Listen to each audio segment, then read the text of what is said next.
Welcome to the System Simplified podcast, where we feature top leaders who share stories on how to successfully systemize a business. Now, let's get started with the show.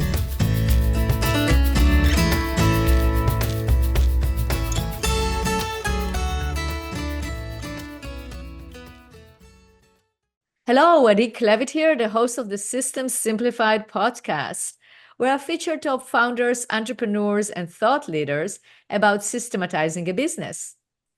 And today's episode is being brought to you by Business Success Consulting Group, where we create, document, optimize, and implement processes and procedures so businesses can grow and thrive. And today's guest is Mandi Moran. Hi, Mandi. Hi, how are you? Good. How are you doing? I'm good. I'm happy to be here. Yes, and I'm happy to have you on this podcast. This is part of our series of interviews with successful business owners that are women in the trades. And I've done several of those, and we can refer to some of them in the show notes. So our listeners can listen to those as well. But it's very inspiring to hear your story and what you have accomplished and what you have done as part of a family business and how to take it to a whole new level. And several of the other women in the trades that I interviewed also had a similar background of taking the family business and taking it to the next level. So I'm curious to hear your story and how it evolved and your plans for the future. And we're going to discuss that. So, but first, I'm going to go over your bio. I'm going to read your bio to make sure that our listeners know who you are. So, Mandi, you are the marketing director and owner of a family-run window world organization, where you help lead strategy across 6 window world markets while continuing a multi-generational legacy built on trust and service. So it's you and your brother running the company, right? Yep. And my Good. dad too. My dad's And your still here dad, as of well. course, Yeah, we yeah. can't forget that because your dad is Nope. the one who started it. But then Yes. you and your brother came in and you're all working as a team. You're passionate about developing strong teams, creating impactful marketing, empowering others to grow into confident leaders. And through your work and community involvement, which is also a common denominator of many other successful entrepreneurs, is community involvement, you're committed to building a meaningful legacy rooted in leadership, philanthropy, and family values. So this is amazing. It's amazing just as a human, as a business owner, as an entrepreneur. So well done, Mandi. Thank you so much. Yeah, we love what we do, but what we love more is the people we get to work with and the community that we live in. So, That's fantastic. mhm. So let's start a little bit with a background. So how did you get involved in business? Yeah, so going back to 2003, my grandpa and my dad opened their first Window World location in Youngstown, Ohio. And since then, we've built 6 other locations that we run full time. We're here, every day. And so I joined 8 years ago. And when I joined, there were no systems or processes in place for our internal operations. So our coordinators, our managers, anybody that's answering the phones and scheduling the appointments. So what I did was I reviewed what we were doing, and I can't even really remember how it happened because it just seems like a whirlwind, but I really just started to create SOPs. That was like my first thing is let's create an SOP for each position and each step of that position.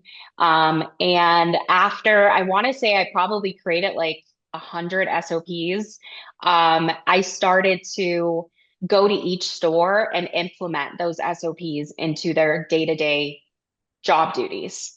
And that's also when I found out like who was on board and who wasn't on board, because we want everybody to do, we call it the Window World way. So we want everybody to do it the Window World way. And so throughout the 8 years that I've been doing this, we had some people leave, but we got some people in that are just so strong and wanting to do the Window World way. And what it has done is lowered our turnover rate to about 1%.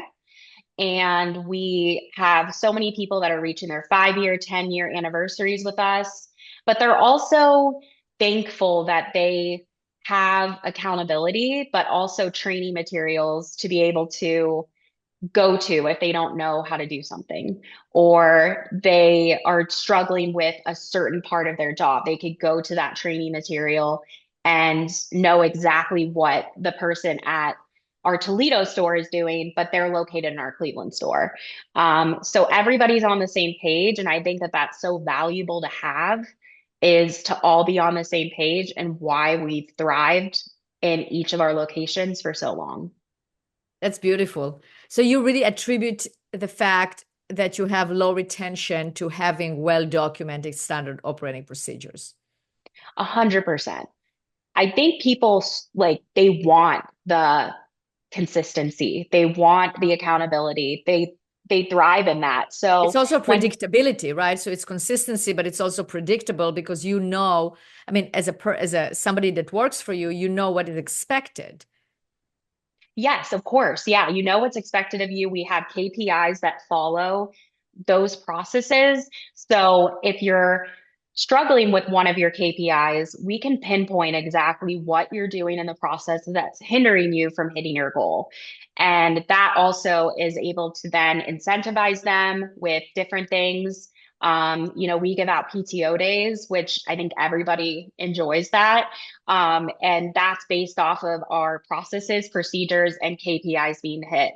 And without that, your business can't grow and evolve. Absolutely. So what are some of your successful actions to make sure that those processes are being implemented? Because many business owners, they go, okay, I have SOPs, or they don't even want to document because they're so afraid that they're not going to be able to implement it because somehow along the way they experience difficulty in having those processes followed. So what was some of your successes in doing that? I think it all started with having the right people in the right seat. So we really did an overhaul of is this person, do they get it? Do they want it? And are they capable of it? And we did like a people analyzer. And it kind of showed us that if you don't have a strong manager that's going to also follow these procedures, then especially in 6 different markets, we're not there every day. So we need a strong leader to basically set the example for them to come in and know to follow the procedures. So that was like our first step is get the people in the right seat. And then the second step is we have trainers. So we have 2 trainers that go to each of our locations to continually train. So following the KPIs that they have to follow, we see where the gaps are. So maybe somebody's doing one procedure really well, but then they're not doing another procedure and they need improvement. We'll send that trainer out to go over all of the materials that we have, where you can find it. They sit with them, they do the procedure process with them, and then we go from there. If they're still not getting it, then we'll do a performance review. But I think it's all about building a team around. I don't think enough people invest in having internal trainers, especially if they're a multi-million-dollar company. I think it's so important to have somebody there to help everybody, but also to ensure that they're not just left alone, because that's when things start to not get done is when they're just left alone. You give them the paperwork in a binder and you're like, okay, here you go. Um, I think that's where it can get to the point where they're not following procedures. So right You're person, absolutely right right on seat. that Yeah. point. You're absolutely right. Having a trainer is so important. Taking the care and the time to train somebody. But it's also, from what I'm observing here, it's also an attitude. It's a culture thing, but it starts, and I always say that, because that's what we do. What you did for yourself, that's what we do for clients, because not everyone is capable of doing it themselves. You're very talented at that. But we create and document processes and procedures for companies, and then we work on the followed by all. But the first step in followed by all is the mindset. And you have that mindset. You are already there as an owner saying, I want to invest in my people. My people are my biggest asset. I'm going to invest in them. I'm going to make sure I have the right people in the right seats. And what I also see is that you have an abundance mentality. You don't have scarcity even on people, about people. You don't feel that, oh, I can't find good people, or there are no people out there, or people don't want to work. We hear that attitude. I mean, you hear it, right? And then you also see struggling businesses, but you have the opposite attitude of, you know what, there are good people out there. I can find them, but I can also train them and take care of them. And there you go. So you have low retention and you have great culture. Would you agree with that statement? I do. I love that you talk about mindset because I think mindset is so valuable. We we call it cancer. So there's always in business going to be somebody that puts cancer in your business, whether it's in the beginning of starting out your business or in the middle, and you have to cut that out. And I love you talking about mindset when you go in and help people with procedures and processes because you're right. You all have to be at one goal, and that's growing your company. And not there's going to be hurdles, but you have to be positive about the outcomes of those hurdles. It's you have five fires in front of you, put one out. If you're having trouble hiring people, well, are you just looking in one place? Are you looking in multiple places? You have to kind of think outside the box to open up your mind. So I love that you say that you do that with your company as well. Yeah, so I think it is definitely like, you have to open your mind, you have to look at different places, you have to be creative, but I also think that you have to look internally in Mhm. terms of what is your attitude, how welcoming are you, why are you not finding people, because people are going to, I mean, there is not an abundance of people, but there are people out there that, and good people, we want to go work at good places. So what can you do to attract good people, to be an employer that others want to come work for? I mean, that is also part of looking at that. Wouldn't you agree? 100%. Even if you're a small company and don't have the means to do incentives or bonus plans, it doesn't always have to be about money. We did a survey a few years ago with all of our employees to just kind of see where they were with our culture and with what we were doing for them. And money was the last. There were probably two people out of the 150 people that we surveyed that talked about money. It was mostly about, wanting to be praised. So we have a kudos in our newsletter once a month that you can give kudos to whoever, and it's peer to peer. So I'm getting people, tons of emails saying this person did this so great, and I want to put them on kudos. It's things like that that don't cost anything that you can do. Throw a picnic once a summer, get some hot dogs and hamburgers, and invite their families out. Get to know their families. I go to our employees every morning. Hey, how'd the soccer game go? Hey, how did your child's graduating? They're like, yeah, I can't wait. Like, I hope you can come to their graduation party. Like, that's what you have to be as an owner is really invest not only the bit in business sense, but also invest personally with these people because at the end of the day, they are just humans and they need that human interaction. That is amazing, Mandy. And that is very commendable because not a lot of people do that. But you see the outcome. You see a thriving business and you see a business that doesn't have problems getting employees. You see also a business that has higher retention because you are doing all the right things. And you're not just you know that those are the right things. You actually walk the walk and do that. Did that come natural to you? Did you have to learn it? I mean, I think I've always been a people person. I'm an eye on a disc analysis all day. So I've always been just a people person. And I think bringing me into the business, my dad and my brother are very field oriented and business oriented. So I think bringing me in just gave a different perspective of, how to take care of your employees, and also like the benefit of investing into them is going to make our company grow. And I also learned from my grandpa, he went around every morning and talked to everybody. So I think I learned that part from my grandpa 100%. He was such a valuable person for me to learn from.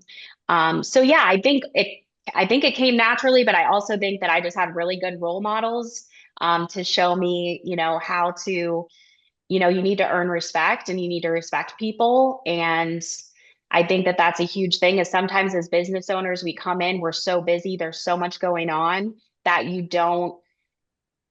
employees feel like they're just pushed to the side because you're so busy. And I think just taking that 10 minutes in the morning to go around and see how everybody's doing is really could be the first step to changing your culture. Absolutely. Absolutely. And Mandy, that's also why I wanted to have this interview with you, because you're setting such a good example and a role model to other business owners, because you are showing that, yes, it can be done. First of all, you can implement processes and procedures across the company. You're showing that it does make a difference. You're showing that people do want to and do respond to having well-documented processes and are following them. And you're also showing that culture is it's the backbone of everything. And the culture is start from the top. It starts from the top and trickles down, and it can be done. So well done to you, and obviously to your leadership team, the entire company. And if our listeners would like to reach out to you to learn more, to get inspired, to have a conversation, how can they do that? Yeah, I'd love that.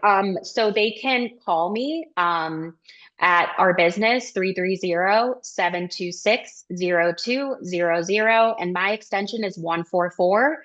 Or they can email me at Mandi Moran at www.penn with two N's, Ohio spelled out.com. Fantastic.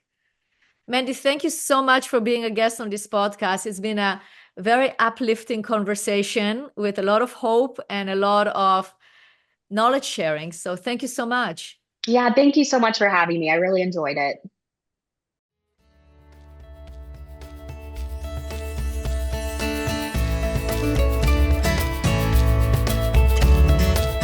Thanks for listening to the System Simplified podcast. We'll see you again next time, and be sure to click subscribe to get future episodes.